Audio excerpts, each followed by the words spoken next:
Good day mga lagan! For today's video, ang update sa ongoing construction sa public market annex sa poblasyon. Unom na kabulan gikan sa pagkatukod sa maong gambalay nga kini napunduhan sa pagamhanang lokal sa Lantapan.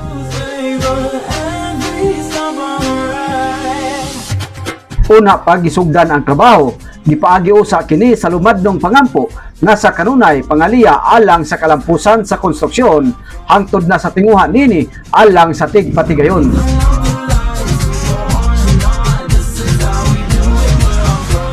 Matag karon og unya kanunay ang engineering office sa Lantapan nagasubay sa trabaho niini. Gila man usab nga matibawas kini karong tuiga.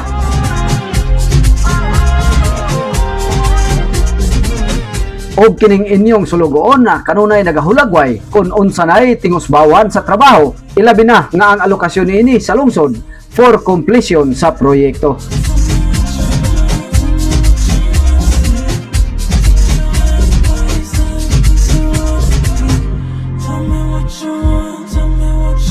Update nato no sa project implementation direta sa Lantapan Public Market Annex. Din gipahigayon karon ang ilahang buhos sa kini ang kamulong nga project. Padayon ang kabilyada o buhos sa pagkakaron. Dito na sayran nga mudangat bisa sa 60 milyones ka pesos ang alokasyon ini gikan sa pagamhanan lokal sa lungsod sa Lantapan.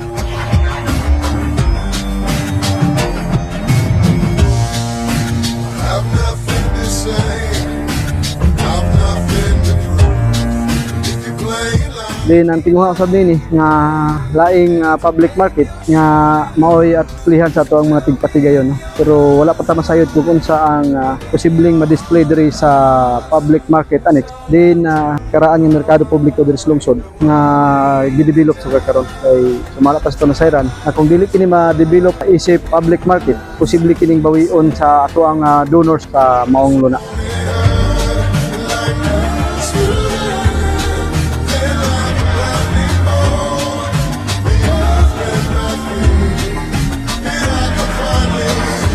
Hinungdan nga gipursige ni Mayor Dipibar nga ma-establish ning public market annex na karon kasamtangang gipanday.